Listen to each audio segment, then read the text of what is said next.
Today, in just a few moments, I'm going to introduce you to a friend of mine, Adam, who's been around for a number of years. I've known him for many years. We're going to talk a little bit about freedom and what does that look like. But I want to show you the key verse that I want to key on today that I really want to highlight. And it's simply from Jesus is having a conversation with people.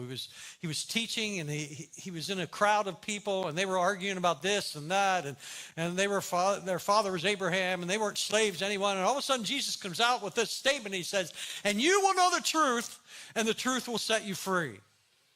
See, it's Jesus' heart to set people free. In John 10:10, he said, I've come to give life. I've come to give the abundant life. Now, there's an enemy that wants to undo that. There's an enemy that wants to bind you up. There's an enemy that wants to keep you in bondage and keep you under subjection to his lies. But Jesus said, I've come to give you life, abundant life. And in that abundant life is this thing called freedom. A couple of weeks ago, we celebrated Memorial Day, and yesterday was Flag Day, and a couple of weeks from now, it's 4th of July, and we have these celebrations for a nation of freedom. Yet the Lord highlighted to me early this morning as I was praying, he was saying, listen, there are people, millions of people in the nation of China, in the underground church, that are more free today than millions of people in this nation, which is the land of free. Because it's not about geography. It's not about politics. It's about letting the Spirit of God do his work in you and allow it to bring transformation into your life. And transformation can be hard. Transformation can be uncomfortable. Transformation can be ugly. And it can be downright painful sometimes when the Spirit is working. But unless we go there, you'll never experience the true freedom that he wants for your life. Freedom from your past, freedom from your junk, freedom from your stuff, freedom from the issues that you think are just natural part of your life because that's the way your father was, or that's the way your parents were, or that's the way your grandparents were. And I heard that my great-grandparents were the same way. Well, you don't need to be that way. Somewhere it's got to say, enough is enough. I'm going to stop that cycle of whatever it is and break free from it. And from the youngest to the oldest, don't sit here and go like, well, I'm 73, I'm beyond that, I don't need that. I suspect you probably do. So I want to prime the pump a little bit this morning. We have a great video, and I want to show you this morning exactly what it looks like, and he's going to just lead us right where we need to go. So take a look. When I first came to Grace, I was in a spiritual lull. Things weren't making sense. Things weren't happening the way, I thought they would happen. Things just didn't go the way I thought they should have went. I seen peace in people, certain people in the church, and I wanted that peace, and I couldn't figure out how to get it. But my wife, she went to the Women's Freedom Weekend, and she came home and said that it has helped her immensely and that I should try it. So with God's help, I went, and it is very freeing. It's almost like, well, it actually is. Freedom is God's gift to everybody. You just have to learn how to receive it and the tools you need to receive it. And that's what the Freedom Ministry helped me do. Helped me break strongholds. I was a very depressed and anxious person. Some of the strongholds that broke had to do with that. And I'm doing really, really well with that. The Freedom Ministry is a great ministry if you want things to get set in line. I've been growing immensely. Things reading the Bible seem to click. Things that I pray for are coming to light. So it's a work in progress. It's not something that you just go one time and it's all over and done with. It's a continued thing. After the Freedom Weekend, I actually went and had an appointment with 2 of the leaders, and they have helped me greatly, one-on-one, two-on-one sometimes. So It's been great. I've noticed a lot of improvement. What a great story. I want to introduce you to my friend Adam. Some of you know Adam. He's been around here for many, many years. Many of you probably do not know him. So Adam Coder, he's been my friend for decades.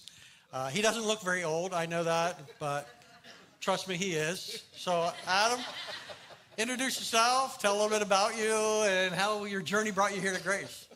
I am not that old, really. If you want to say so.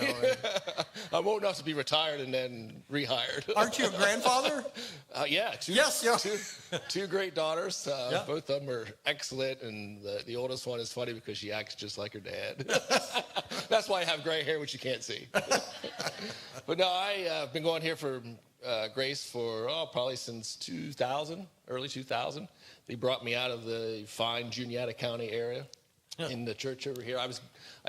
Unbeknownst to me, I was thinking this between the services, that I was actually getting called out of Juniata County over the hill here to Middleburg to work in Freedom Ministry. It just kind of came to me as that we were talking about it, which is probably bad because I've been in this position for a while. Probably, yeah.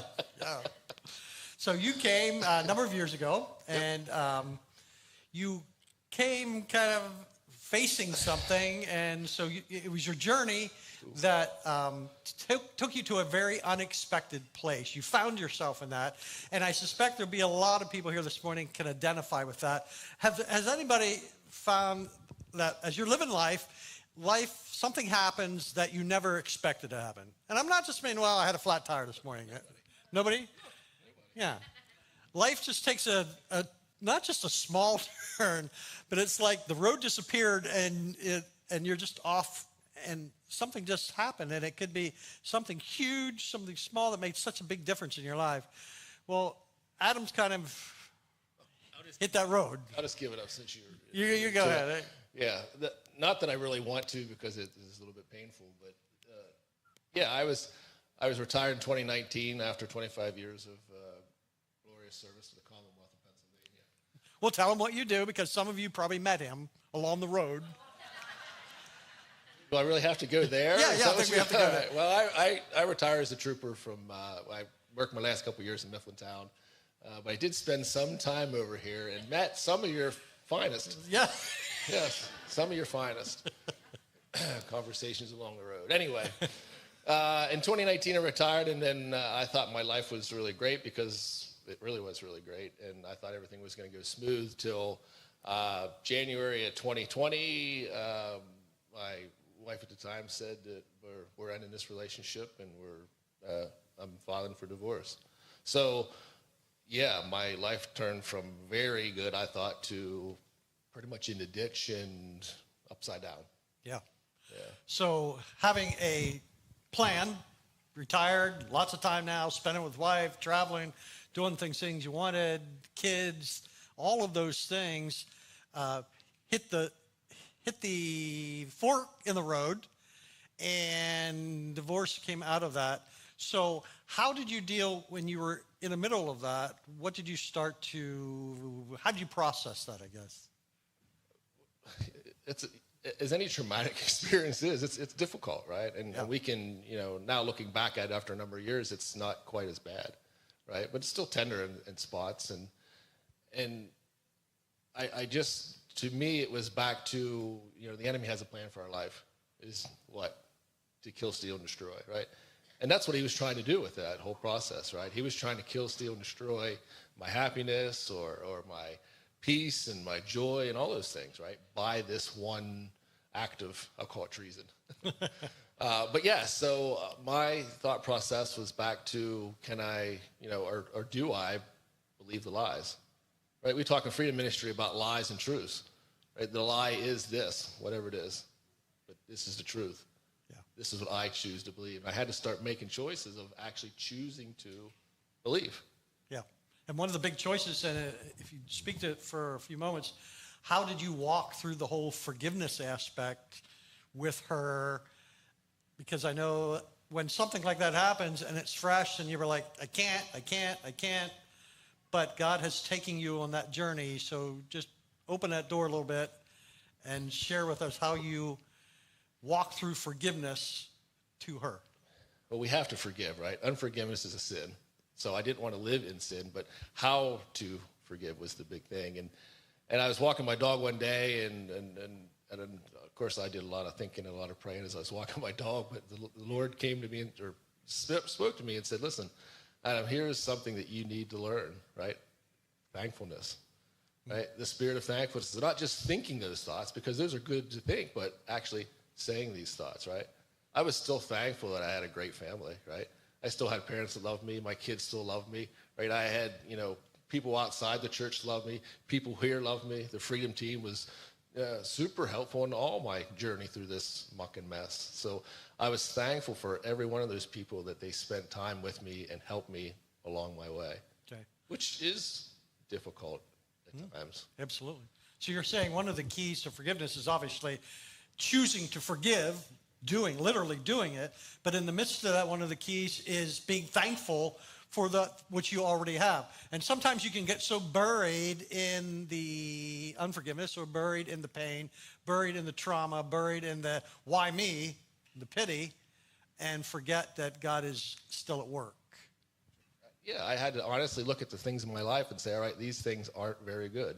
Maybe they're not terrible, but they're not very good. So what am I going to do about it, right? And obviously it's not me that works. I can only do so much. But if I allow the Holy Spirit to speak to me and then these other men to speak into me, things change. Yeah, good. Can you take a moment, and this may be, again, a little difficult, but talk about, I guess, how you dealt with your responsibility in the whole, it takes two. How did you deal with that person? Because if we don't deal with our stuff, we can turn it inward, and then it turns into guilt, right? Shame. It was my fault, and you need to forgive yourself as well. But how did you deal with that kind of taking that responsibility for your part in it? Sure. I spent a lot of time with Butch, so we talk a lot of stuff. I think we solved the world's problems a couple times. But we talk about a lot with the men we work with about the three things that we control: our thoughts, our mind, and our speech. Right? My thoughts, my actions, and my speech. It's the only thing I can control, right? So I had to physically control those things, right? I'm not going to make the situation worse by saying these negative things. Right? Once again, that's why we get back to being thankful. Hey, I was thankful for the years I had. I was thankful for the kids I had. I was thankful for all these things. And if I didn't release this unforgiveness in my life, I would implode, right? I'd be a mess, and it'd be terrible, and that's not what I wanted to do. Yeah, that's good. So you came to this crossroads. Divorce, didn't want it, was happening. So you had a choice. You could either choose the road of not forgiveness, or bitterness, or anger, or resentment, or running from God, or you can choose to run toward him. We know you did that, but kind of talk about that, because there's a lot of people here today that are probably at that fork in the road. It may not be as huge as a marriage, but there's other issues in their life they're facing, whether it's anger or lust or unforgiveness or bitterness. So they're literally at that road and saying, well, if I go this way, it's going to cost me, and if I go that way, it's going to cost me. Speak to that fork in the road and how you went toward him. It's going to cost you either way, right? So to my idea was that I need to work on these things, right? If I want that peace and joy and happiness and all those fruits of the Spirit in my life, how do I get them? Well, I have to get rid of that bitterness, and I have to get rid of the anger. I have to get rid of that rage or whatever's in my life, whatever it can be. I have to get rid of those things. And I was thankful that the Freedom Team had helped me through all those things, right? The Freedom Weekend helped me through those things. The sessions helped me through those things, right? Speaking with Arden and Janie helped me through those things, right? I needed help, and they were there to help me and guide me through those things, so it wasn't devastating. Yeah. I mean, it was bad, but devastation could be, you could become, useless. Yeah, a whole nother level. Yeah, it's terrible. Yeah. I don't want depression. I don't want any of these things, so I want to keep from getting worse. Yeah. And that's how they help me. Good. So share just briefly for those sitting here that maybe are in the middle of something or the beginning of something, what can we offer? What can you offer to people who are sitting here? And again, it's not just men. He's specifically worked with men. There's the women's side that if you're sitting here and go like, you know what, I'm walking through something difficult. Show them how you can walk through that, or what are some of the things we offer to do that, especially the whole area of being a safe place. I think that's so key and so important. Yeah, for some reason, church is sometimes not a safe place. Sometimes... Well, there's a lot of church hurts, too. Correct. A lot of people have been hurt because of a church yes. or what church is doing. And we want to be confidential in all our stuff, right? I don't need... Of course, now I'm airing out all my garbage, so I'm not quite sure how this works. But, I don't need the whole church knowing my garbage, right? It's already bad enough that I know it. Everybody else doesn't need to know it, right? So we, and that's not just the men, but the women also, we as the Freedom Team have a high expectation of confidentiality, right? Unless, of course, there's those mandated things that we have to report. But, the things that are said there stay there, right? We want to build a rapport with guys that they know that they can trust us, that we're not going to do things that are harmful to them, right? We want to help them listen for the Holy Spirit in their life. That's really what we want to do. Yeah. Kind of just briefly go through that. What do you do? Like if somebody's sitting here today, and you should have got some in the bulletin today, you can pull that out and look at it, because it's your invitation, really, for you to say if there's, and it doesn't need to be something huge, right? Oftentimes we discover something small in our life that we maybe choose not to deal with it, and then it becomes bigger later on, or it becomes entrenched in us, and then change can be very, very difficult. So just kind of real quickly, how would they walk through that? What would that look like? Well, the easiest thing to get started is obviously to call me, text me, email me, talk to me in person, all those things. But the thing that I would want to just say is it's very easy, but it's not easy. Right? It's easy for me to look at myself and say, all right, these are things that are wrong with me, but then what am I going to do with those things? Am I going to trust this other guy to actually be helpful to me? Which is what we want to do, right? We want to take you through the steps of freedom, right? We want to break off those generational curses. We want to help you live a life that's more free, right? To free you from all the things that you weren't meant to be, right? That's what we want to do, and we want to do it in a precise manner. I'll say it that way, right? We want to take our time and I'll just say slow roll this process, because people are important, right? Yeah. We value their time, and we want to help them change their lives. And once again, it's not one thing I can do, or Butch can do, or Joe, or Jesse, the guys. It's not what we can do, right? It's connecting with the Holy Spirit. What can he do? Well, we know what he can do. He can change lives. Right. Right. But I just want to partner with him and do those things. Yeah, that's good. So did you hear that? Listen, guys, and I know sometimes we have this feeling, but listen, you're important. Your time is important. Your life is important. What you're walking through is important. It's important to your spouse. It's important to your children. And the choices you make today to find freedom, the choices you make today to put stuff in your past, will affect your marriage.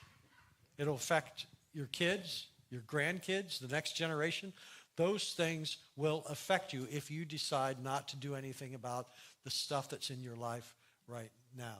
So, final word, what would you do to challenge, not just guys, but mostly guys sitting here, I guess, today?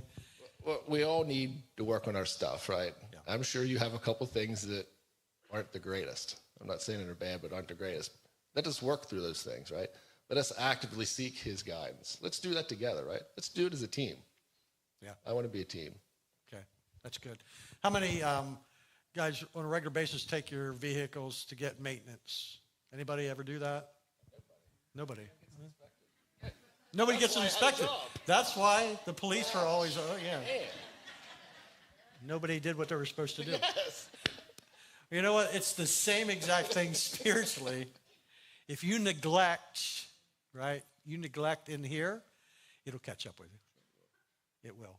And so what we're here today and what we are offering and opening the door and giving you an invitation is to step out into a place. Yeah, it might be kind of uncomfortable. Yeah, it might be a place that's like, oh man, people are going to know. Hey, probably there's a lot more people that know than you think knows, right? Because it's hard to hide stuff, right? And so the best way to get something away and out of the darkness is to take it into the light. And Jesus is the light, And we're bringing you to Jesus and saying, here. And Jesus will do what Jesus does. And that's bring wholeness, health, and he'll begin to break things off, and there will be change. Can you point one thing, I guess, where you say from 5 years ago to today? I know that you're different, that you're because of the process you've kind of walked through. To me, it was that honest evaluation of myself and the things I didn't do well, right? And I asked the Holy Spirit to help me change those things, and he does, right? Do I have more peace in my life today than I did 5 years ago? 6 years ago, we'll go with that. Yeah, I do. Do I have joy? Do I have, patience? There's a big one for men. Yeah, a lot more. I don't know if I had much to begin with, so I have a lot more. So, yeah, all those things I think that he wanted to give me, he has, because I've got rid of my trash, right? Sometimes it's just time to take out the trash. Yeah, that's good. And sometimes it's not that your situation changes, right?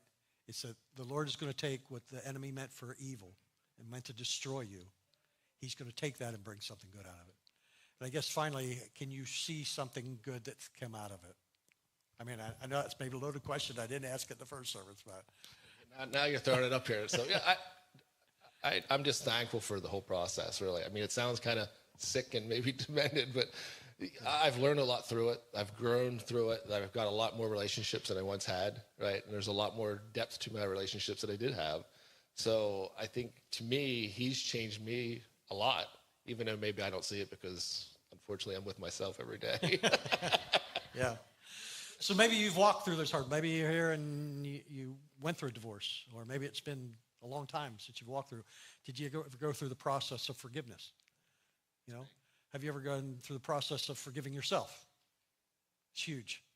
And then there's one that I think most people forget. Have you ever taken? Go ahead. Have you ever taken a moment to forgive God? Then you may be sitting here like, why should we? It's because sometimes we have expectations. God brought this person to me in marriage. We made a covenant, and now that person's not there. God, why didn't you? God, why didn't you fix my marriage? Why didn't you help my kids? Why did that person die? We can have all those things, and sometimes we can begin to resent God. And sometimes we have to go, God, I don't know how to do this, but I forgive you. He doesn't need forgiven, but it's us that really need to do that. And so we want to do that. This morning, here's what I want you to do. We're going to take a moment, and we're going to try to help you respond to it. And here's the invitation. We're going to do a song or so as we finish. And as we do that, there's going to be some people in the back. Adam's going to go back there, and Janie's going to be back there, and Angela will be back there, and some others will be back. Freedom team will be back there. If there's anything, I don't care how young or how old you are, if you're walking through some stuff as a teenager, listen, you live in a crazy culture, crazy world that we can't even identify with because it wasn't that way when we were teenagers. But you're walking through stuff and seeing stuff, and stuff's in your face all the time that maybe things are getting attached to you that you need to work on. You need to have the courage to step out and let somebody pray with you. But not just that, get your phone number and say, can we meet next week? Can we meet in 2 weeks? And just sit down and have a conversation, right? Maybe you've been hurt by the church, a church somewhere. Maybe you've been hurt by a spouse. Maybe you've been hurt by a child. Maybe it's a friend. Maybe it's a job. Maybe it's God. I don't know. But this is your opportunity to do something. Now, you can stay where you're at and say everything's good, and lots of people do, right? Nothing wrong with me. How many times have you heard that? 1,000 times. Nothing wrong with me. And you can keep on going on, but nothing will change. But today's a day that God is kicking open the door through the Holy Spirit saying, do you want to get well? He's asking that question again. Do you want to get well? And it won't be an instantaneous thing, but as you work through things, he's going to break off things and you're going to discover some incredible freedom that you never had before. So would you stand to your feet? I want to pray with you, and I want to open that door this morning. And please, I don't care what it is. There's nobody judging anything. There's no condemnation here. It's, whatever you're walking through today, whatever you're struggling with, whatever's in your past. You might have been here, you know what, and last week or the last night or the night before you got drunk and you're like, yeah, it's a mess. If that's something you want somebody to talk with, they're there. Maybe you struggle with pornography. You're like, hey, I'm in the middle of this. What do I do? How do I? Somebody will be there to help you. We'll start walking through that process. Here's the worst thing you can do. And I think we get this mindset sometimes that God's just going to come, that Jesus is going to come and he's going to kind of wave this wand and everything's going to. Listen, sometimes we get ourselves into these things and we have to, with his help, he's going to work our way out. But we need to work at it with his help. He's going to show you the path. And listen, I wanted to encourage you today, there's always a path. Don't get in that mindset that it'll always be like that. It doesn't have to be. The enemy wants you to believe that, but there's a way out. But you have to do it his way. You have to do it his way. It's not through psychology. It's not reading a self-help book. It's not, you have to do it his way. Whatever he says his way is. And that's where there's people there to help you. So close your eyes for a moment. I want to pray with you. Holy Spirit, now you do what only you can do. Move around this room, highlighting things in people's lives.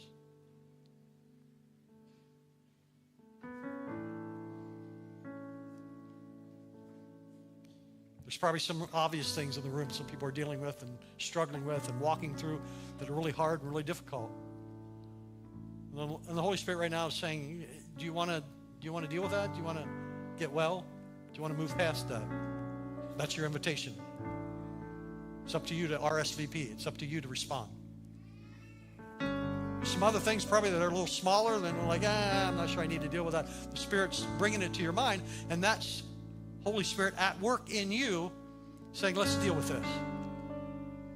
Or maybe it's even something you thought you dealt with. The Spirit's bringing back and say it's not finished yet.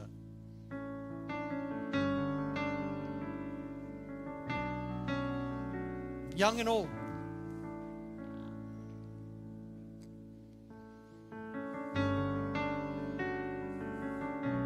So Holy Spirit, we thank you. Thank you for knowing everything about us. Thank you for loving us so much that you refuse to let us be where we're at, that you're constantly calling us deeper and into health and into wholeness and into freedom. And so we welcome it. May we have the courage today to respond to your work.